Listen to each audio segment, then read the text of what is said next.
Hello and welcome back to Mountain Lion News. I'm Erica Garnes, and today I'm sitting down and talking with Dr. Kendra Boggess, the President of Concord University. First of all, let me go ahead and say thank you for being with me today. It's very good to be here. Thank you for inviting me. Of course, well, we have a lot of issues that I want to talk about today, and the first of all is what are your thoughts on the new legislative bill that's going around about the concealed carry on campus? As I know, SGA at Concord University recently voted against concealed carry on campus. I guess I have a lot of respect for the Student Government Association for the stance that they took. They were very careful because we realize in this part of the country, in this part of the state, there are a lot of very responsible gun owners, and I want to make sure that people don't think I'm against guns. I have a gun myself, but I would never carry it onto campus. And I think it's incredibly dangerous to have no licensing requirements here in the state and to have people be able to carry anywhere. There is not really a filter on this bill unless you're in a venue that has 5,000 people. So if a student is angry, if a faculty member or a staff member is troubled, they can carry a gun on campus anywhere. They can be in a classroom, in a faculty office. It's just very concerning. And I understand the argument that you want to be able to protect yourself anywhere and the Second Amendment concerns, but there's a lot more at stake here. It's kind of like having a very big house and letting people come in and have a gun, and if they have a gun and you don't know they have a gun, you know, what might happen if they drop the gun and somebody is harmed. I also think there's a huge concern here as relates to cost. We would definitely have to have places where we had metal detectors, and those are expensive. Keeping track of who's licensed to have a gun, we'd have to have somebody that kept track of that. There's a lot of concerns with that, and I just think it doesn't make for a less dangerous campus. I think it becomes more dangerous when people are able to carry.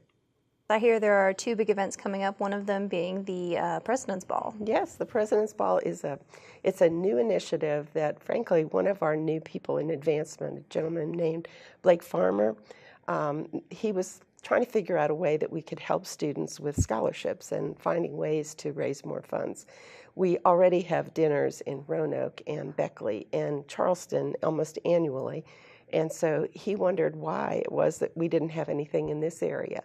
So he's actually been going out into the local business community and selling tables and getting people fired up. He's done a lot of marketing and is just really, really excited. The beneficiaries of the funds that are raised will be our students. So we'll have some gap funds for scholarships and other scholarship funding that will come out of this, which will be a very good thing. That's always a good thing. I mean, people around here, they want to come so badly, and they work so hard for the other scholarships just so they can attend. And speaking of the scholarships, weren't we ranked on a list for one of the highest in giving out scholarships? We absolutely were. There's a group called the Student Loan Report, and we were number 49 in the nation on the generosity of our scholarship giving, so it's a very good thing. Dr. Sarah Beasley, who is our Director of Retention here, has been tracking the students who are given scholarships, and those who are getting like the GAP scholarship, 100% of them are retained. So, you know, there are some really difficult stories when students come to us at the end of a semester and they say, you know, I can't be here because I need $500. Well, we're able now to help them. And we have many more students who come and need that help than we have money to help them. So this is just one more effort and a way to kind of have a little bit of fun and also help students. So it's a good thing. I think that's just fantastic because education is the most important thing when it comes to Concord University, you know, and they want to work with the students. Now, what is the final event that's coming up? I think on the 28th, isn't it? That's the Founders Day. Founders Day. Yeah, every school has to have traditions. We want to remember the people who were here before us because none of us built this place and none of us started all of the initiatives, but we want to honor the people who were so far-sighted years and years ago, 146 years ago. And if you think about it, there really probably wasn't much more here than a few houses, and they decided that they wanted to have a school. And it wasn't necessarily a university, but it was a normal school to teach teachers so that there would be teachers in the local area to help their kids to get an education. So they valued it that much. And if you've ever had a chance to look at the history of Concord, the first building burned down.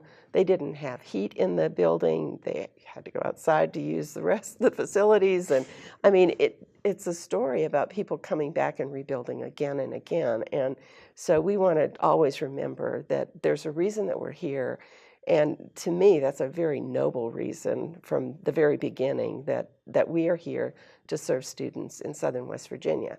84% of the students here at Concord are from Southern West Virginia, and we're very proud that we're able to be here and to help to educate them, lead them to the next chapter in their life.